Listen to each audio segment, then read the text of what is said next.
nuestras sesiones de biología y el día de hoy vamos a hablar de ¿qué? De las biomoléculas inorgánicas y de los glúcidos. Recuerda que los glúcidos son clasificados como biomoléculas orgánicas. Dentro de las biomoléculas inorgánicas mencionaremos a quiénes. Vamos a empezar con los gases, luego veremos las sales minerales, hablaremos de los amortiguadores, hablaremos del agua.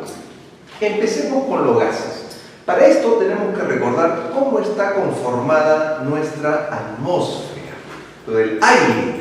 A ver, recuerden, ¿cuál es el gas más abundante en la atmósfera?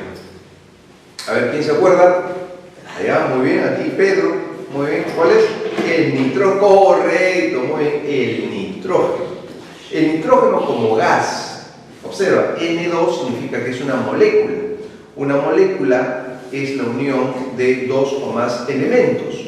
El nitrógeno es un elemento, pero en esta oportunidad está como gas, está como molécula. Entonces, N2 significa nitrógeno, ¿no? En su forma molecular. El nitrógeno en la atmósfera se encuentra en un porcentaje alrededor del 78%. ¿Ah? Grábate esa información. El gas más abundante en la atmósfera, ¿cuál es? El nitrógeno. El segundo gas más abundante es el, ¿qué significa O2? A ver por aquí, a ver, José, muy bien, oxígeno, muy bien, el oxígeno.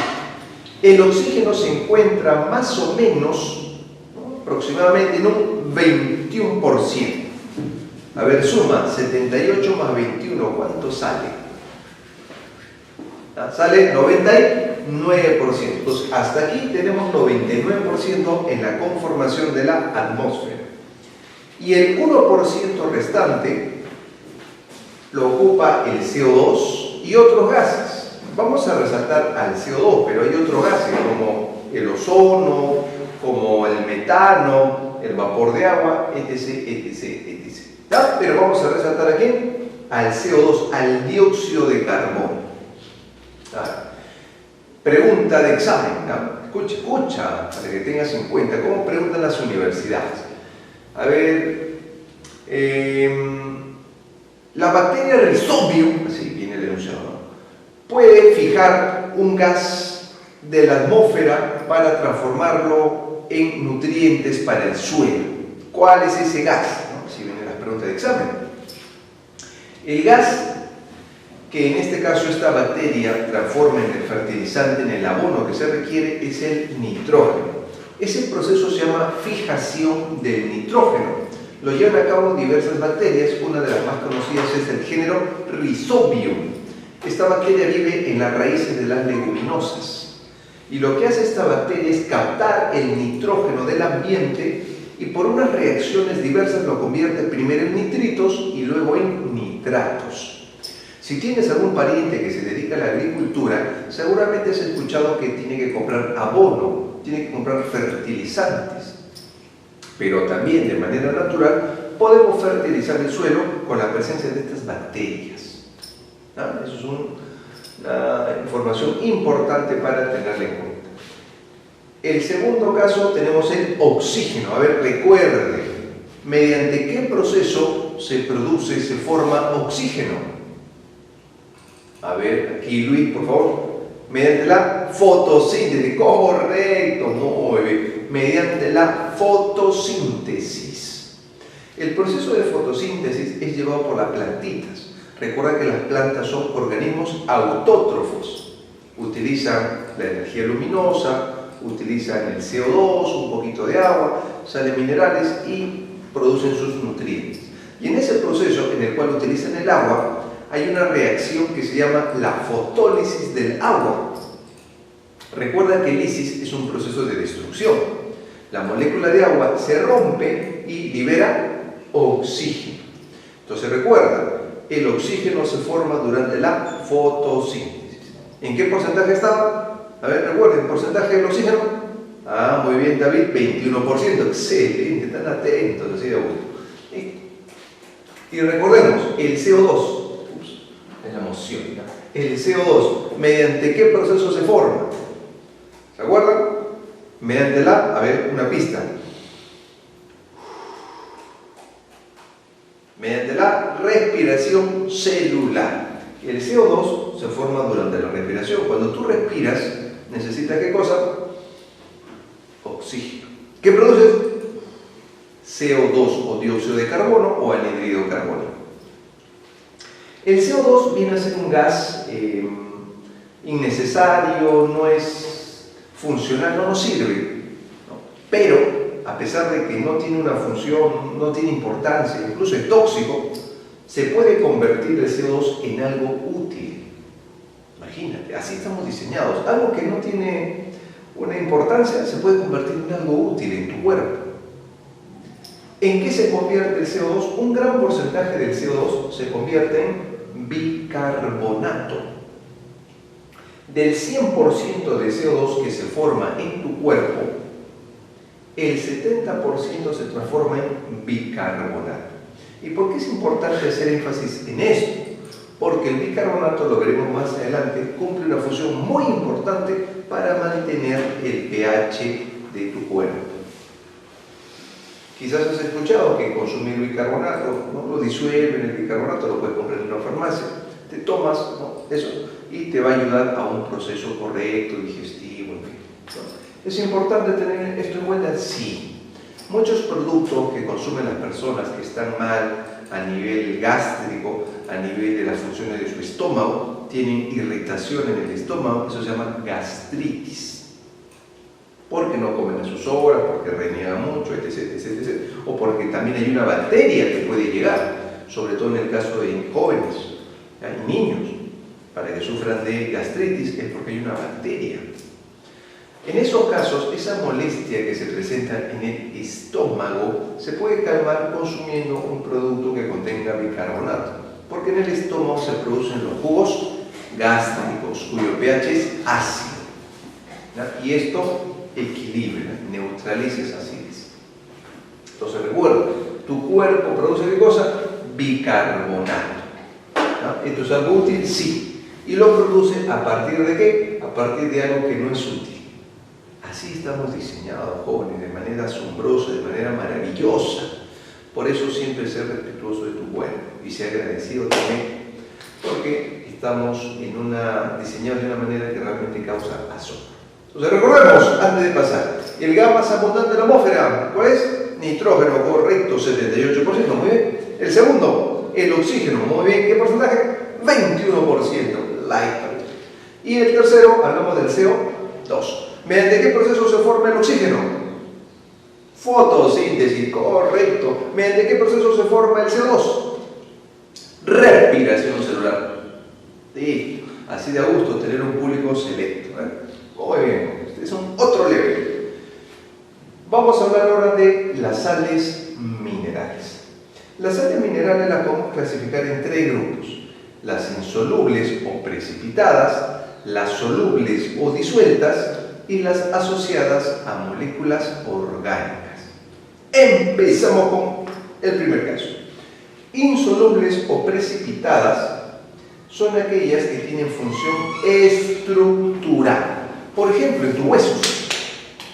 ¿Los huesos de qué están formados? Carbonato de calcio y fosfato de calcio, por ejemplo. También en la estructura de, por ejemplo, la concha de algunos crustáceos, de algunos moluscos. Insolubles o precipitadas. Tenemos las solubles o disueltas. A ver, pregunta. Cuando hablamos de disuelto, significa que, porque se disuelve, obvio, ¿no? Cuando hablamos que se disuelve, que es soluble, significa que libera lo que se denomina iones. O sea, esta sal mineral, cuando se disuelve, libera los iones, los elementos que la constituyen. ¿Y por qué es importante hacer énfasis en esto? Porque esos iones, porque esos elementos que constituyen esta sal mineral van a cumplir una función específica. Por ejemplo, si se libera, entre una sal mineral se libera sodio, recuerda la clase anterior, sodio, ¿cuál es la función del sodio? A ver, recuerden, sodio es el catión, el principal catión extracelular. ¿En qué participa el sodio? Transmisión del impulso nervioso, participa en contracción muscular, participa en el equilibrio óptico. por ejemplo. Se puede encontrar aquí, por ejemplo, potasio. ¿Ya? Si hablamos de potasio, a ver, potasio, ¿cuál es la función principal? Catión intracelular. Eso también hay que tenerlo en cuenta. ¿Qué otra cosa podemos hablar de potasio?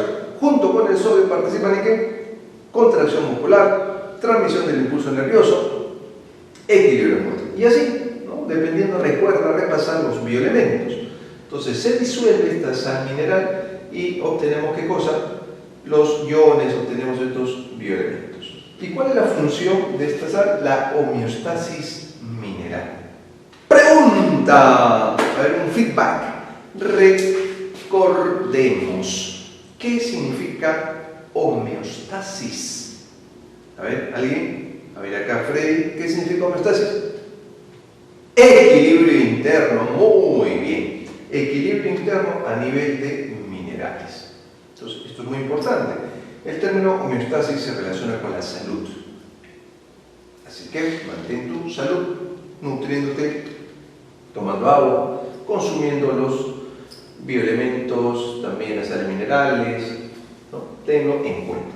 Y tercero, hablamos de ¿qué? De las sales minerales asociadas a moléculas orgánicas. Por ejemplo, a ver, un clásico que vamos a ver más adelante cuando hablemos de célula. Podemos hablar de los fosfolípidos. Fosfo, estamos hablando de fosfatos unidos a lípidos. Otro ejemplo, las fosfoproteínas. Estamos hablando de fosfatos unidos a proteínas. Los fosfolípidos forman parte, por ejemplo, de la membrana celular. Entonces, eso hay que tenerlo en cuenta. Entonces, a ver, recapitulemos nuestro feedback antes de pasar. Sal minerales se clasifican en tres tipos: las insolubles o precipitadas, las solubles o disueltas y las asociadas a moléculas orgánicas. ¿Cuál es la función de las insolubles o precipitadas? Estructural, como por ejemplo tenemos el fosfato de calcio, el carbonato de calcio, los huesitos. Solubles o disueltas, función homeostasis mineral, son las que se disuelven, son las solubles, y liberan los iones. Y asociadas a moléculas orgánicas, por ejemplo, fosfolípidos, por ejemplo, fosfoproteínas, que las podemos encontrar como constituyentes de la célula. Entonces, number one, gases, number two, sales minerales. Ahora, ¿vamos a hablar de qué? Vamos a hablar de los amortiguadores. Cuando hablamos de amortiguadores, estamos hablando de compuestos que también reciben otro nombre. ¿Qué otro nombre reciben los amortiguadores? Se les llama también buffer, se les llama también tampones. ¿Y cuál es la función de un amortiguador o un buffer o tampón? Pues la función es mantener el equilibrio a nivel del pH, evitar los cambios del pH. ¿Y qué cosa es el pH, profesor? Recuerda tu clase de química, también estás llevando química, seguramente que ya has visto el término pH. Si no lo has visto, yo te doy el concepto. pH significa potencial de hidrogeniones. La definición técnica de pH es logaritmo negativo de la concentración de hidrógenos en una solución, ¿no? Ese es su concepto. Pero de manera más práctica, si hablamos de pH, podríamos mencionar que es el grado de acidez. Nosotros en la sangre tenemos un pH que debería ser neutro. La escala de pH va de 0 a 14. El valor 7 se considera neutro. Entre 0 y 7 se denomina ácido. Entre 7 y 14 se denomina básico o alcalino. Y el pH 7 se le considera neutro, ¿no? Entonces, nuestro pH sanguíneo, por ejemplo, es neutro y debería de mantenerse así. Pero ¿qué pasa cuando una persona consume alimentos que son procesados, conservados, tienen preservantes, conservantes? ¿Qué ocurre? Lo que ocurre es que el pH de tu sangre empieza a tornarse más ácido. Y eso origina muchas enfermedades. Hay que tener mucho cuidado. Y tu cuerpo trata de evitar, ¿no?, lo que son esos cambios, ¿no? Trata de evitarlos. Es lo que hace tu cuerpo. Intenta, ¿no? Entonces el cuerpo trata de mantener siempre lo que es el pH en el valor correcto y adecuado, ¿no? Entonces, eso a tener en cuenta. A nivel intracelular, tenemos lo que se denomina un amortiguador como el fosfato. A nivel intra, es el fosfato. Y a nivel extra, tenemos al bicarbonato, ¿no? ¿Listo? Intracelular, fosfato; extracelular, bicarbonato, ¿no? Tengamos eso en cuenta. ¿Y para qué sirve? Para mantener en equilibrio el pH. Ahora, acá hay un término, observa, este término ya lo hemos mencionado. ¿Dónde hemos mencionado bicarbonato? A ver, recuerda, regresamos. Mira, acá está. Lo hablamos en el tema de gases, porque dijimos que el CO2 se va a convertir un gran porcentaje en bicarbonato. ¿Y por qué es importante hacer énfasis en esto? Porque es un amortiguador extracelular. ¿Ves? Relaciona lo que estás aprendiendo. Y ahora pasamos con el agua, ¿no? Estamos hablando de bimoléculas inorgánicas. El agua, recuerda su fórmula H2O, dos hidrógenos, un oxígeno, es una molécula bipolar. El oxígeno le da la característica de carga negativa, ¿no? Y el hidrógeno le da la carga positiva. O sea, tenemos dos polos, dos cargas. Es una molécula bipolar. A nivel intramolecular, o sea, dentro de la molécula, el enlace que une el oxígeno, ¿no?, con el hidrógeno se llama enlace covalente. Y el enlace que une a las moléculas de agua, o sea, intermolecular, las moléculas de agua, se llama el enlace puente de hidrógeno. Escucha, puente de hidrógeno es intermolecular. El enlace covalente polar es intramolecular. Eso hay que tenerlo en cuenta, ¿ya? ¿Se ha preguntado? Sí, se ha preguntado varias veces en exámenes de admisión, en exámenes de CEPU, en distintas universidades. El ser humano tiene alrededor de un 40% del total de agua que presenta. Algunos libros te dicen alrededor del 70%, ¿ya? El 70% es el porcentaje de agua en el ser humano. La clave de algunas universidades puede variar, puede oscilar, eso depende de la edad en la cual se está tomando en cuenta. Por ejemplo, en la Universidad Basadre, en la Nacional, la clave que maneja CEPU en la Nacional es 63%. Ese 63% está repartido a nivel intracelular, 40%, a nivel intracelular, 15%, y en la sangre, 8%. Si sumamos 40 más 15 más 8, nos va a dar 63%, que es lo que se considera como clave en el CEPU de la Nacional. También tenemos lo que es el agua combinada, es la que aparece en las reacciones químicas. Tenemos el agua metabólica, es la que se produce en las reacciones metabólicas.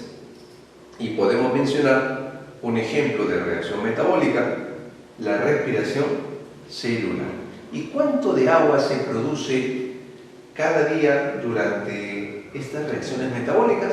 Pues alrededor de 300 mililitros cada día, más o menos, 300 mililitros. Ahora viene la pregunta, ¿cuánto de agua debes tomar cada día para que estés saludable? A ver, ¿recuerdan?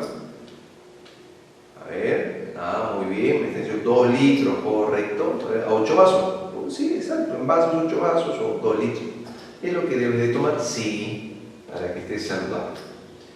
Pero tu cuerpo también dice, yo te apoyo, ¿no?, con 300 mililitros. Pero hay personas que no toman suficiente agua. A ver, te voy a dar un dato, a ver, para que veas la importancia de tomar agua. A ver, la saliva, a ver, recordemos, la saliva. ¿Qué cantidad de saliva produces cada día? ¿Se acuerdan? Por ahí 1 litro, sí, promedio es 1 litro, más o menos 1 litro, depende del estímulo. Ahora, la saliva está conformada en un 99,5%, escucha, 99,5% por agua. Si no tomas suficiente agua te vas a deshidratar, porque el agua se requiere para formar tu saliva, para formar tu jugo gástrico, tu jugo intestinal, tu jugo pancreático. Para todo eso se requiere agua. Y si no tomas suficiente agua, luego viene un problema, porque vas a sufrir de estreñimiento, porque no se puede eliminar agua pues, de ninguna de esas maneras. Es necesario. El agua es muy importante, jóvenes. Entonces ténganlo en cuenta. Tu cuerpo dice, yo te apoyo, claro que sí, mediante el agua metabólica, 300 mililitros más o menos cada día, promedio, aproximadamente. Bien, a ver, continuamos. Vamos ahora con las funciones y luego con las propiedades. Si hablamos de las funciones del agua: disolvente, estructural, termorreguladora, transporte. Disolvente es el disolvente universal, ¿no? Estructural, forma estructura, forma la célula. Termorreguladora, regula la temperatura. Transporte, para el transporte de sustancias. Propiedades: elevada constante dieléctrica, elevado calor específico, elevado calor de vaporización, elevada tensión superficial, y hay muchos más que dicen elevado, ¿no? A eso se refiere. Pero hay uno que debemos resaltar: bajo grado de ionización. Recuerda que la ionización hace referencia a un término ion. ¿Y qué cosa es un ion? Es un elemento con carga. Quiere decir que la disociación del agua, separándose en los iones hidrógeno y oxígeno, es baja, es bastante difícil, pero sí se puede dar, pero es recontra difícil. Por eso mantiene sus funciones y sus propiedades. Listo, entonces hasta aquí lo que son biomoléculas inorgánicas. Ahora vamos a hablar de ¿qué? De las biomoléculas orgánicas, empezando por los glúcidos, llamados también carbohidratos. A los glúcidos se les llama carbohidratos, se les llama azúcares, se les llama harinas, se les llama almidones. Vamos a usar una estrategia. ¿Cuál es esa estrategia? 3 aspectos tenemos que aprender: características, funciones, clasificación. ¿Recuerda? Características, funciones, clasificación. Empezamos con las características. ¿Cuáles? Son biomoléculas ternarias. ¿Qué significa eso? Que están formadas por 3 elementos. ¿Y cuáles son esos elementos? El carbono, el hidrógeno y el oxígeno. Pero también pueden tener otros en algunos casos, como nitrógeno y azufre. Unidad estructural: los monosacáridos. ¿Ya? Los monosacáridos. El enlace glucosídico, que puede ser alfa tipo beta, ¿no? Enlace alfa glucosídico o beta glucosídico. En algunos libros vas a encontrar el término glicosídico, que es lo mismo. Escucha, gluco o glico, lo mismo. La fórmula C a la N, H2N, O a la N, o CH2O, todo a la N. Por esto lo llamaban antiguamente hidratos de carbono, que no es correcto el término. El término correcto es glúcidos. Los glúcidos se definen como polihidroxicetonas o polihidroxialdehídos. Poli significa muchos. Hidroxi hace referencia al grupo OH. Cetonas o aldehídos es por el grupo funcional, grupo cetónico o grupo aldehído. Pasamos a las funciones.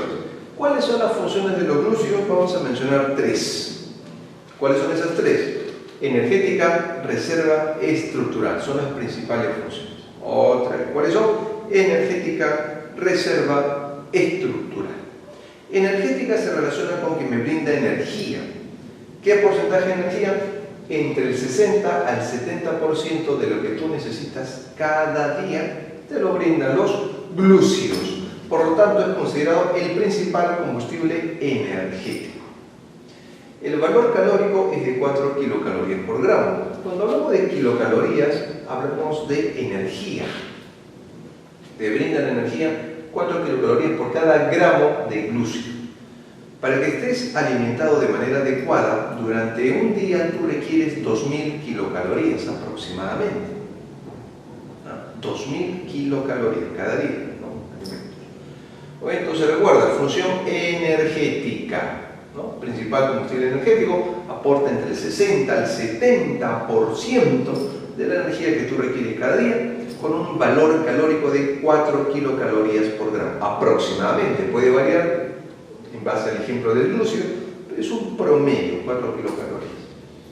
Siguiente función, reserva. Tu cuerpo almacena.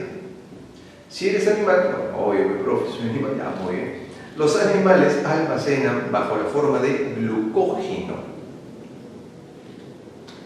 Animales, glucógeno. ¿Y dónde se almacena el glucógeno? En los músculos y en el hígado.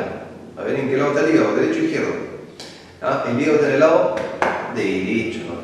Allí se almacena, ¿qué cosa? Glucógeno. Y las plantas almacenan, los vegetales almacenan bajo la forma de almidón. Entonces, almidón para los vegetales, glucógeno para los animales. ¿Ya? Como dos funciones, energética y de reserva. Vámonos con la tercera. Estructural.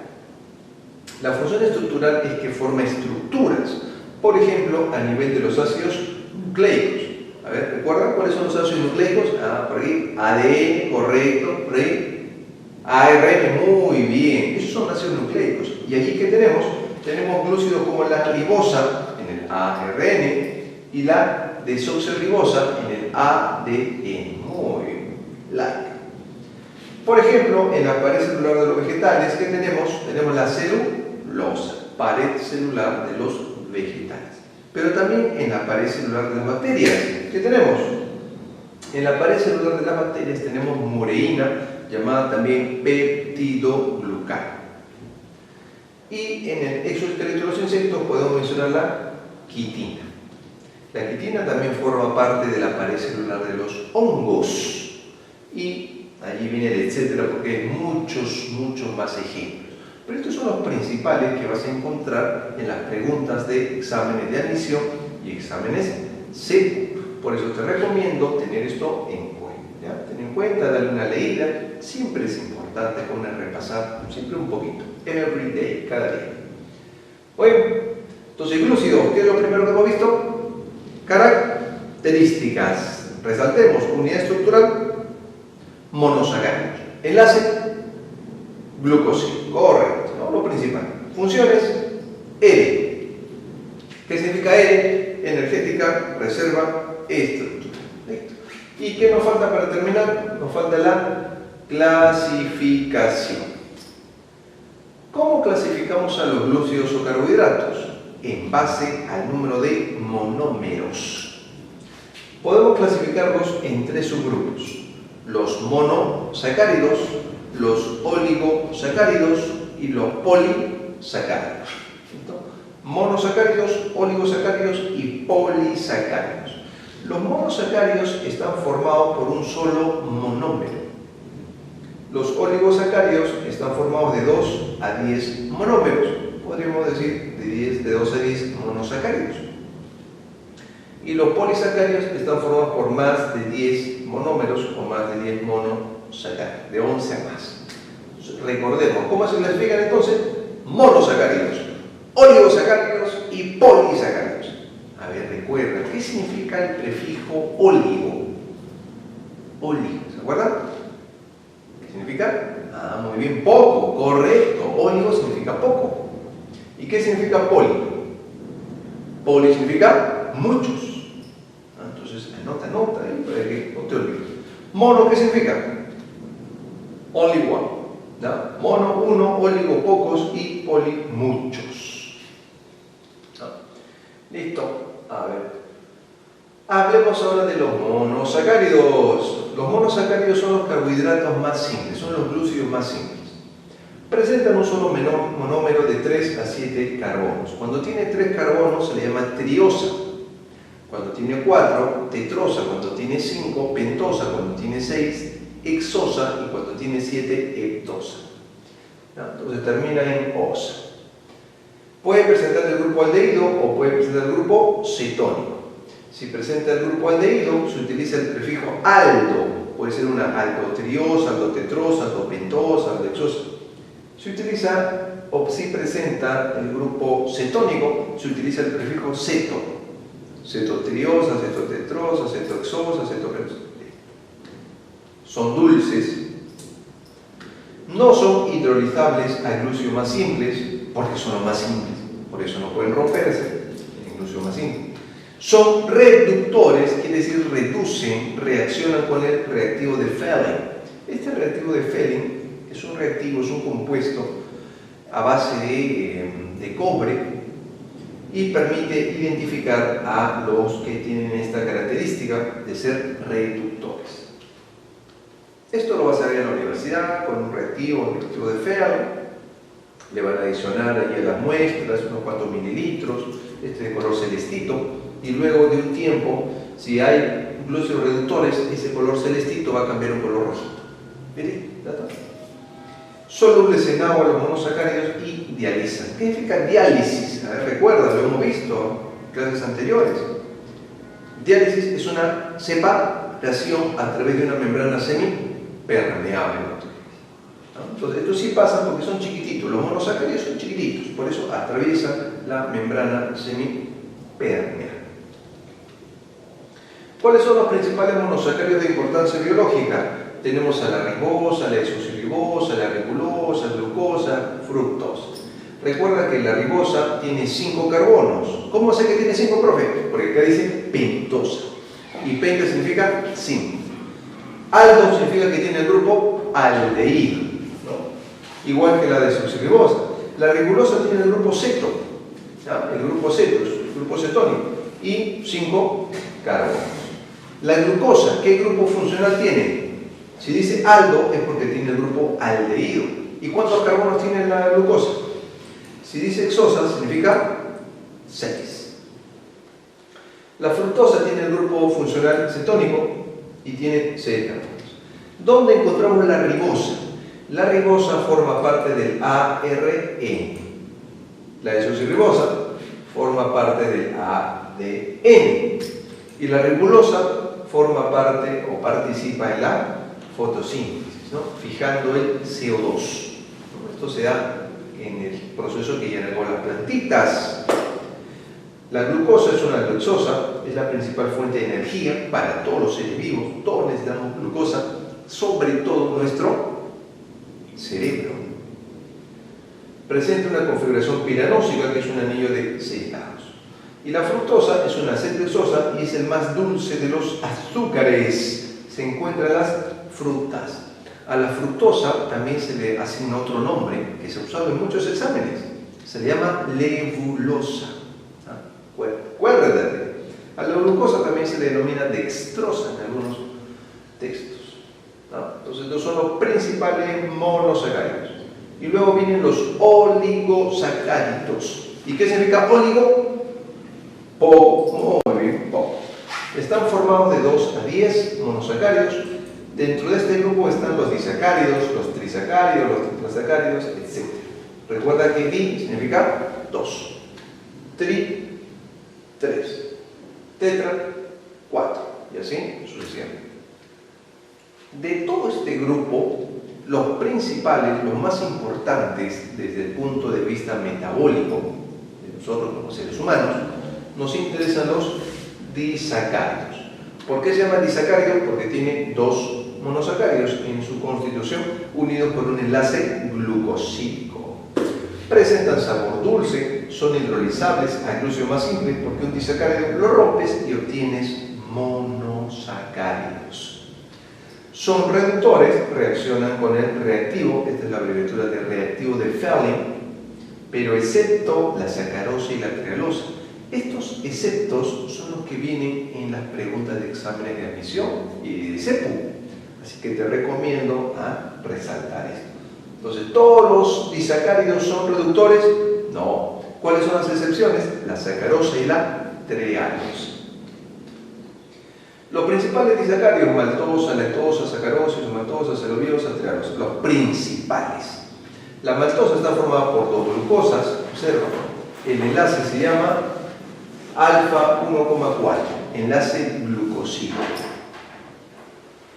La lactosa está formada por galactosa más glucosa con un enlace beta 1,4 y así sucesivamente.